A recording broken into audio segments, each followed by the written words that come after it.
Bonjour et bienvenue dans ce nouveau numéro Parole d'experts consacré aujourd'hui à la dématérialisation des tickets de caisse et des coupons. 63% des Français font régulièrement le rachat dans les commerces de proximité. Un pays comme les États-Unis consomme 640 000 tonnes de papier de tickets de caisse thermiques par an, nécessitant 9,6 millions d'arbres pour leur fabrication. En France, chaque année, les marques émettent 3 milliards de coupons. Seuls 360 millions sont utilisés. À l'ère du numérique, la question se pose, avons-nous vraiment besoin de tickets de caisse ou coupons en version papier ? Selon une étude, 79% des utilisateurs de smartphones souhaitent voir leurs tickets et coupons directement disponibles sur leur mobile. De ce constat, des entreprises se saisissent du problème. L'initiative de la dématérialisation des tickets de caisse devient alors un des grands enjeux majeurs. Elle est perçue par les entreprises comme un moyen de marier business et environnement. Avec nous sur le plateau, une start-upeuse, Liu Ziyun, fondatrice de la société Diwi, une société spécialisée dans la dématérialisation des tickets de caisse et du marketing digital pour les points de vente. Bonjour. Bonjour. Quel état des lieux vous faites aujourd'hui de la dématérialisation des tickets de caisse en France? Alors aujourd'hui en France, il y a une vraie attente de la part des consommateurs sur la dématérialisation des tickets de caisse, comme pour envoyer les notes de frais directement à leur comptable sans devoir les scanner ou faire le pointage automatique des relevés bancaires ou alors avoir accès aux coupons électroniques à portée de main. Aujourd'hui, donc, en France, la dématérialisation des tickets de caisse n'est pas encore généralisée, mais il y a quelques enseignes, grandes enseignes comme Leclerc, Etam ou Promode proposent déjà ce genre de service via l'envoi de tickets de caisse par l'email. On constate qu'il y a beaucoup de consommateurs, juste après le paiement, ils ont besoin de vérifier leur achat. Or, l'email n'est pas immédiat et demande une connexion data. Donc, dans la plupart des cas, le ticket de caisse est imprimé. Outre le développement durable et les économies de coûts, bien entendu, est-ce qu'il n'y a pas d'autres facteurs sous-jacents à la dématérialisation des tickets de caisse?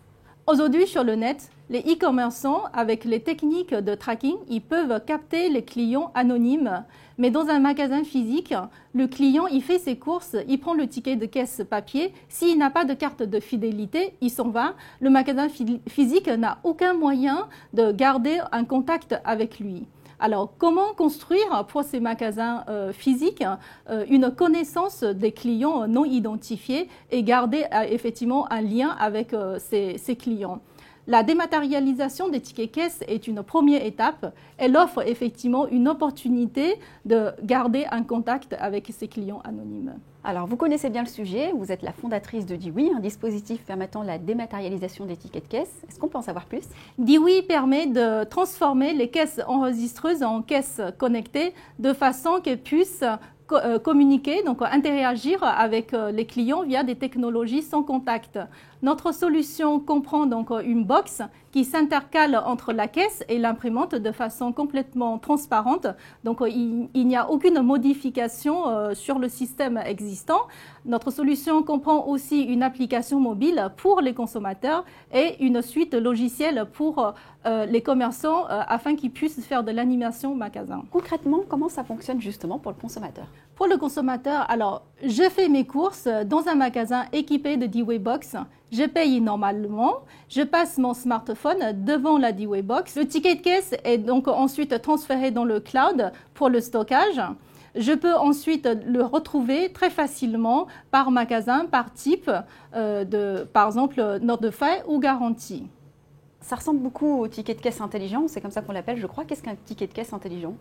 Un ticket de caisse intelligent est un ticket dont le contenu qui pourrait être utilisé pour simplifier la vie des consommateurs et aussi pour améliorer la connaissance clientèle pour les commerçants. Avec les tickets de caisse dématérialisés, la gestion budgétaire et la note de frais deviennent un jeu d'enfant pour les consommateurs.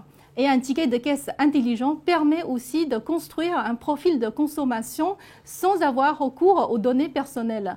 En effet, il n'est pas nécessaire de connaître le nom ou l'âge de la personne si on sait qu'il aime la cuisine italienne, par exemple, pour un restaurateur, pour qu'il puisse lui envoyer des offres ciblées. Tout le monde aime la cuisine italienne.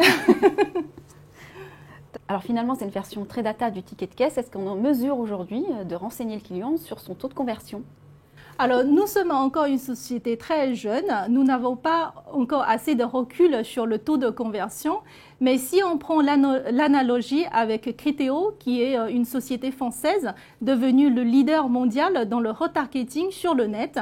Donc Criteo, grâce à la technologie de récupération d'un identifiant anonyme sur le net qui fait le lien avec les données de navigation de clients sur Internet.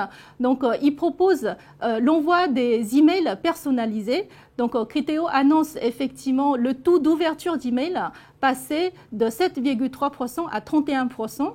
Donc théoriquement, on applique effectivement cette technique online à des utilisateurs offline. On peut s'attendre à la même efficacité.